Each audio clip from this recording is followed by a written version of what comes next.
olarak her başladığı set farklı bir heyecan getirir insana. Ama Kuruluş Osman'da oynayınca bir sette oynamanın ötesinde bir duyguya giriyorsun.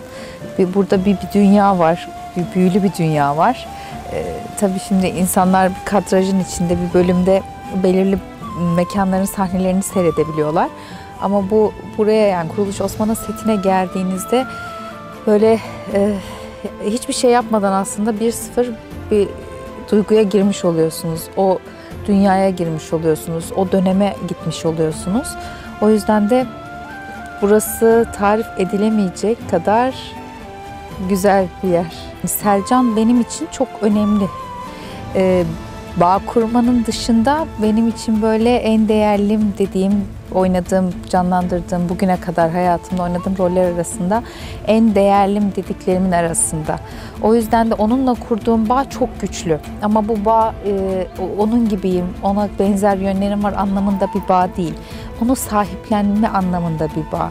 Yani Selcan'ın her hareketi, her diyaloğu ve bence bu zaten bir ekip işi.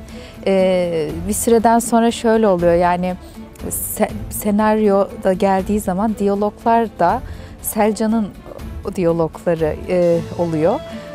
Onlarla ben bütünleşmiş haldeyim. İlk başlarda bu rolü çıkarana kadar çok detaylı çalışıyordum. Ama şimdi artık öyle bir şey oldu ki yani sanki Selcan zaten hani orada diyaloğu okumasam sanki yazılanı söyleyecekmiş Selcan gibi. Yani o kadar özdeşleşti, o kadar dizinin yani Kuruluş Osman içinde şimdi tabii daha böyle bir ana olarak Selcan Hatun bir yer edindi. O yüzden de bu kurduğumuz bağ böyle tarif edilemez, çok güçlü. Ne olursa olsun zedelenemeyecek bir bağ rol anlamında. Selcan Hatun'u oynamak zor. Zor bir rol Selcan. Yani Selcan'ı bugün de çalışmadan gideyim sete diyebileceğiniz bir rol değil Selcan. Bugün de işte ezberimi yaparım, orada da oynarım. Öyle bir rol değil. Selcan hep üzerinde çok çalışılması, düşünülmesi gereken ve böyle hazır, tetikte beklenmesi gereken. Biri bana şu an Selcan'la ilgili herhangi bir şey söylese direkt cevap verebilirim. Hiçbir şüphem olmaz o cevabı verirken. Ha Didem'e verdikleri cevabı, Didem için vereceğim cevap, ha Selcan için vereceğim cevap aynı olur. Kurduğum bağ dışında beni çok etkileyen sahneler de var. Daha doğrusu baktığım zaman şöyle geçmişe dönüp baktığım zaman Selcan'ın her sahnesi beni çok etkiliyor.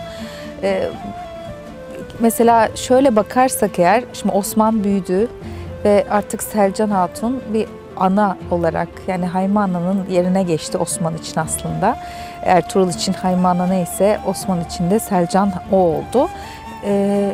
Şu anda onunla kurduğum bağ beni çok etkiliyor. Sahne olarak spesifik şu sahne diyemiyorum. Çünkü her sahne öyle. Ama hani bu rol için bana bir yaşlandırma makyajı yapılıyor. Uzun böyle makyözümüz detaylı bir çalışma içine giriyor. Çünkü normal yaşımdan çok daha üst bir yaş oynuyorum. Bu bile beni açıkçası heyecanlandırıyor ve etkiliyor. O yüzden de oynadığım her sahne, her diyalog bile benim için böyle gece yatarken böyle aklıma gelip bunu böyle söylesem, şöyle söylesem deyip heyecan uyandıracak kadar önemli bir sahne oluyor. Kuruluş Osman'da oynarken en önemli avantajımız her sezon yeniden eğitim alıyor olmamız her konuda. O yüzden de ne kadar rolüm hani yaşım daha ileriki bir yaşta oynasam da bu sezonda da yine Selcan'ın küçük aksiyonlara girdiği sahneler oluyor. Olacak da ufak böyle bir spoiler vermiş olalım. O yüzden de ne yapıyoruz? Bir gün önceden o koreografiyi çalışıyoruz. Ya da atıyorum işte set günü tekrar ediyoruz o rol arkadaşımızla. Sonuçta hem çok gerçekçi bir şekilde seyirciye yansıtmamız gerekiyor, gerçek olması gerekiyor. Hem çok güvenli ve temkinli davranmamız gerekiyor. Yani zaten burada o anlamda çok mutluyum çünkü hem bu Covid sürecinde hem genel olarak Covid olmasa bile burada kişinin değerli olması çok önemli bir ayrıcalık. Yani burada oyuncusu, ekibi, burada herkes değerli. Selcan hiç değişmedi. Yani Selcan ne olursa olsun hazır cevap, ne olursa olsun işte o özdeyişleriyle laflarını sokabilen, böyle kendisini ifade edebilen bir karakter. Ben de o laflarına bayılıyorum. Yani senaryodaki o laflar gerçekten inanılmaz beğeniyorum yani. Onları oynamaktan çok büyük zevk alıyorum. Çünkü artık diyorum ya, yani bu işte bu özdeyişi Selcan söyler gibi bir şey oldu. Seyirci de çok seviyor o benim birilerine lafımla başka bir karakteri dövmemi belki de.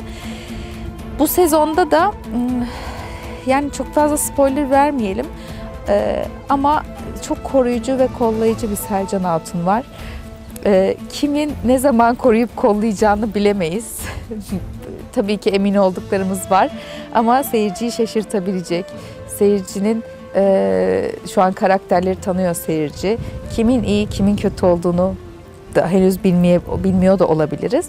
Bu süreçte Selcan hep başta Osman'ın yanında ve destekçisi olmak üzere zaman zaman da değişik karakterlerinde destekçisi olabilir, karşısında durabilir.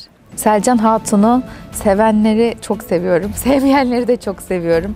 Başta kötüyken Selcan Hatun da onu da çok seviyordum. Sonra Selcan Hatun iyi olduktan sonra o şekilde, aynı şekilde ona inandılar Selcan'a ve aynı şekilde sevmeye devam ettiler. Ve şu anda açıkçası eskiden böyle derdim ki işte kötü yorumları okumayayım, beni etkiler. Şimdi artık kötü yorumlar yok. Yani şu anda sosyal medyaya girip yorumları okumak beni mutlu eden bir şey oluyor. Çünkü o kadar bağlı, o kadar sevgi dolular ki hem Türkiye'de hem yurt dışında. Bir kere bu inanılmaz bir duygu, tarif edilemez bir şey. Yani insanın böyle at gözlüklerini atıp dünyayı daha geniş görmesi gibi bir his veriyor insana. Bu yani Kuruluş Osman'da bunu sağladığı için diriliş ve kuruluş. Gerçekten hem teşekkür ediyorum hem de çok mutluyum. İzleyicilerimize şunu söylemek istiyorum. Bir kere teşekkür ediyoruz bu kadar sadık bir seyirci olduğunuz için.